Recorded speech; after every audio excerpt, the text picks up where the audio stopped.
I'm Anabrese. Welcome to this video where we're going to explore the purpose of the twin flame connection. Now, if you're new to the idea or the concept of twin flames, I'm not going to really go into, exactly what that is. I'm just talking about the purpose behind these types of connections. So if you want to go and look up the definition of twin flames, twin souls, that kind of thing, then I would suggest that you do that first before watching this video. So this video is really for people that resonate with a twin flame journey and have had some kind of experience, some kind of personal experience where they feel they met their twin and they went through a sort of transformational journey, or they feel they've gone back into separation from that person that they feel is their twin. And you can also watch this just based on soulmate relationships as well, because I'm going to cover a little bit about love relationships themselves, and I guess the purpose of all love relationships is similar, but this video is specifically aimed at the twin flame experience. Okay, so we'll get started. So thank you for being here first of all, and I just want to ask if you would like to subscribe to this channel and like and share the video to those who you feel may benefit from this information. Okay, so the purpose of twin flame connection: coming together to act as catalyst for one another's soul journey into union of self, or self-union. And what that is basically coming home to the wholeness of yourself, connecting with your source, your divine self. So basically the twin flame acts as a catalyst to direct you home into union with yourself, and then a connection or a union with your actual twin can happen or not. It's not essential that it happens, and in many cases it doesn't happen, and this really causes people a lot of pain because of the perceived separation from someone that they feel very, very close to, a very, very strong spiritual connection. And the perceived sense of pain or loss comes from that sense of almost losing a part of yourself because you had such a strong spiritual connection with this being. But as a kind of general definition, that's what I've got, is just coming together to act as catalyst. And the catalyst is really for your soul transformation. It's to ignite aspects of yourself on your journey that have not really been ignited as such yet on your journey. So what happens when you first meet your twin is there is this intense resonance and magnetism, which entices us on a personal romantic level. So there can be an intense romantic feeling of connection, sexual attraction, but also just it's like you kind of recognize this being on the soul level, and you feel like there is this mirroring that happens, and because of this intense resonance and magnetism, which is really the law of attraction at work, this activates, it touches your soul like no other, basically. So you have this experience like, this is the love of your life, because they basically touch your soul. It's almost like you can feel parts of yourself that you never felt before, and this activates aspects of all of your bodies, basically your emotional, your mental, your physical, and even maybe the causal body as well, because it's like the soul is being activated itself. And so what can happen is you might start to have dreams and access different soul memories from previous lifetimes and that kind of thing. And maybe even with your twin, you might start having dreams with them as well.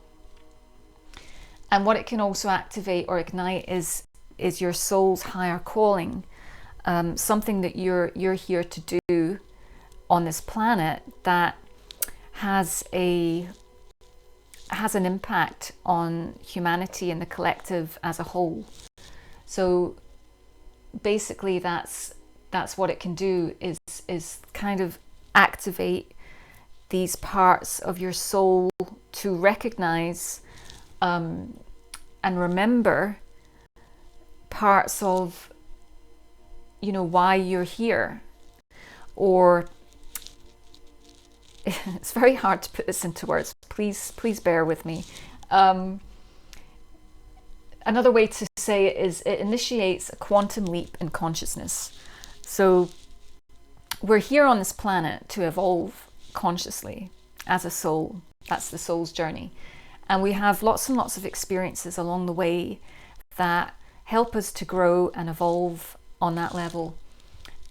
When you meet this twin flame, or this very intense soulmate connection, you could say, it activates the soul's remembrance of your higher calling, but also it can help you remember who you are at the core level, which is divine, the divine self.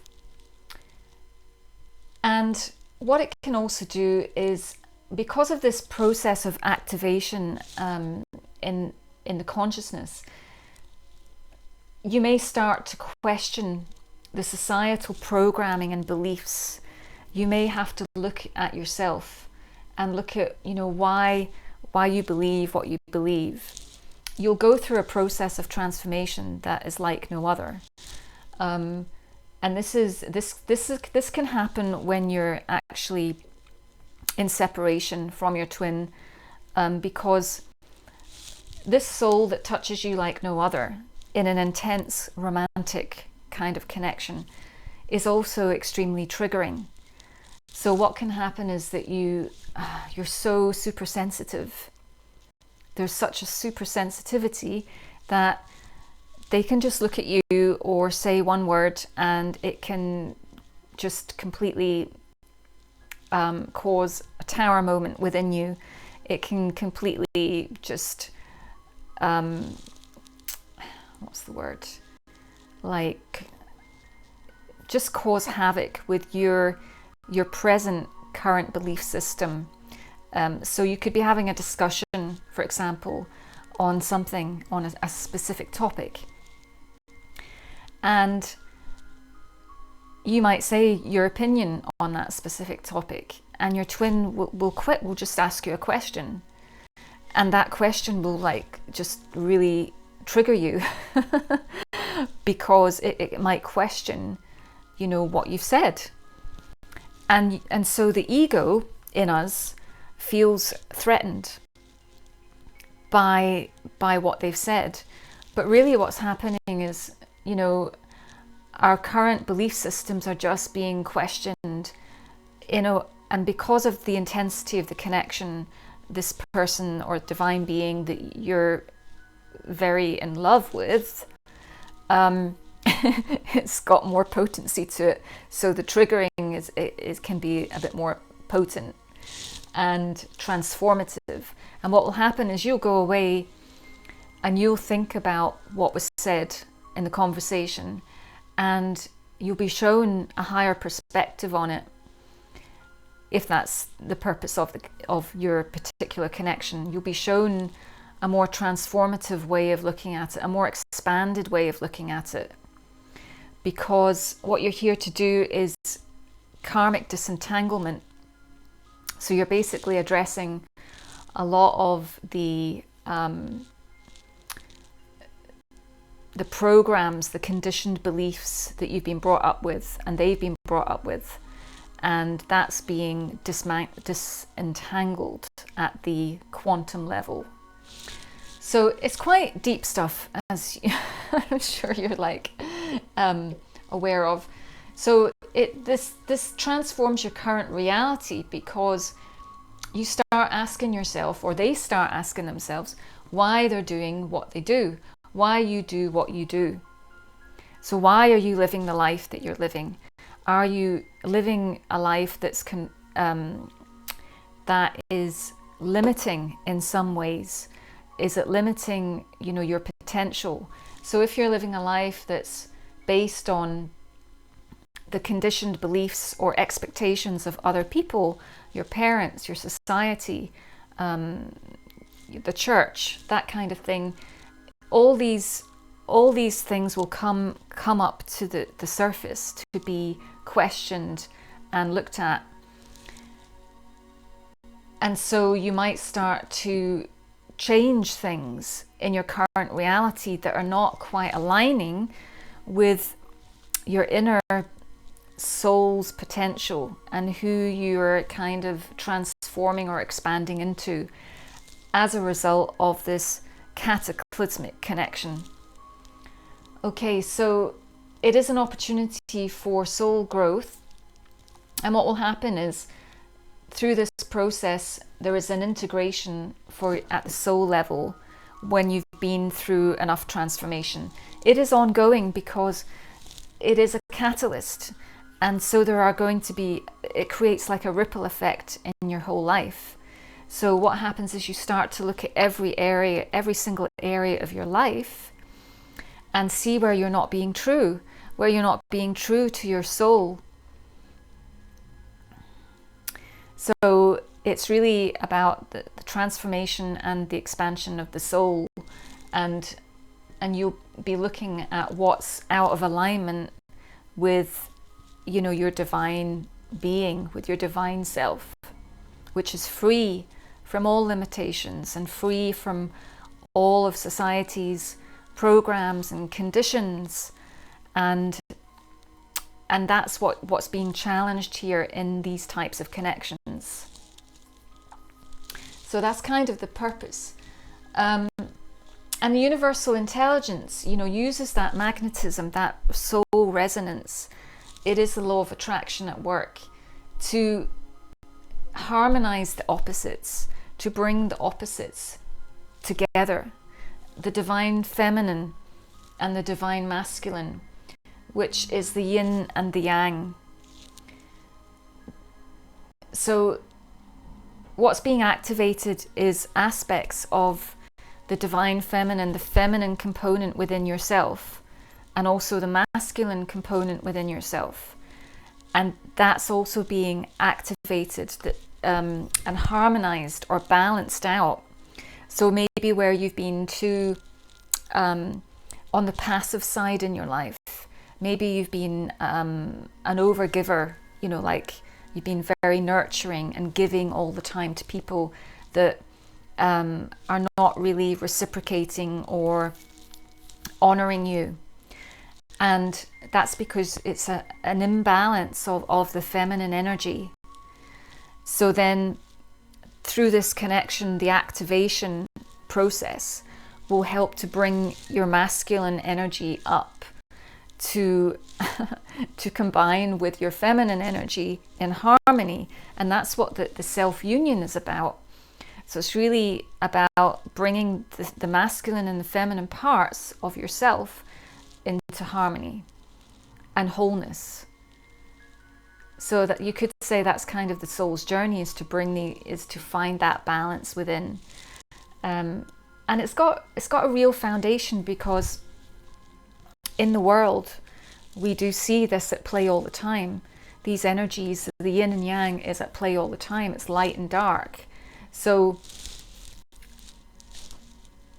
people talk about the shadow self. So what can happen is, within the divine feminine, there can be what's referred to as distorted feminine, and that's what's called the shadow self. And these will be aspects that are maybe where the feminine principle's been limiting herself or being over-giving and that kind of thing. So it's basically these aspects will get triggered within the connection so that there can be balance found. And the process of growth is what you go through. The process of transformation is what you go through by just the way of the process is through these activations, through the triggers, and then, you know, looking at them in an aligned or divine higher perspective kind of way. You start to balance your intellect with your heart and find, you know, that balance of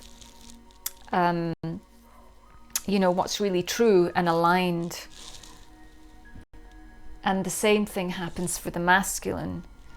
So he will find that he will be questioning the parts of himself and how they express in the world within his own relationships and work and society, and how he can kind of bring those into balance. And I say he, but it's not gender specific. It can be, you know, everyone has masculine and feminine within them, whether they're male or female. So it doesn't matter, you know, what sex you are, but if you have this type of experience, this is what you're going to go through is that process of balancing the masculine and feminine principle within yourself. And that's what coming into union of self is about. Okay, I know it's pretty intense, this video, but just stick with me, we'll get through it. Okay, so the last part of the puzzle is that there can be this third element, what's called the Hieros Gammas union, but it's like when the feminine and the masculine come together in union, there's like something else activated out of that union, something else that's birthed as a combined, like a baby, a third energetic is activated. And, you know, this book's written about this stuff, so, you know, but I'm just trying to simplify it. So there is a third element that comes out of these connections, and this is the dual collective purpose or mission, or combined collective purpose and mission that a twin pair can have in the world. So the purpose is to develop and grow on a personal level or individual level as a soul, but when you come together with your twin, there's also this combined purpose or mission that can evolve out of the union or even be activated within one another. And what I feel this is because the divine masculine and the divine feminine they will have complementary skill sets that in some way benefit humanity as a whole, or benefit the conscious expansion of humanity as a whole at this time on planet Earth. And the reason why I'm even doing this video, or anyone's doing videos on this topic, is because we are at a time in humanity's evolution on this planet right now where we are going through great conscious awakening, and so people are wanting to contribute, or maybe we're just feeling this strong calling towards making some kind of contribution to that conscious journey of the collective. And so when the divine feminine and divine masculine come together, the divine counterparts as they're often called, they are coming together for not just for a kind of individual based evolution, they're also coming together for a collective aspect as well. So, but that won't happen until they are able to balance the energies within themselves, and also maybe take the steps forward into their own individual purpose and calling as well. So, okay, so it sounds pretty intense, I know. So that's all I'm going to go into here. I'm not going to go over it anymore. You can just watch this video again, and each time you watch it, you might hear something different, because I've said quite a lot there, gone into different aspects. And if you do have any questions or want me to elaborate on anything in particular here, you can post a comment about it. So I hope it's been helpful. I just felt really called to do this video as I've had some experience with this, and you know, I do feel like it's quite an important one for people that are on this journey, because there's a lot of transformation that people go through, and it's basically the karmic kind of lessons, the combined karmic lessons that can be over many lifetimes with this particular soulmate. And your purpose when you come together is to unravel or disentangle those karmic loops, those repeating cycles, karmic cycles of limitation. So we're moving out of that era of, you know, being kept small, being kept kind of trapped. So we're moving out of that, and we're coming into more expansion, more consciousness. So that's basically the purpose of that type of connection. So thank you very much for watching this video. I do hope you subscribe, like and share. Thank you for being here. Namaste.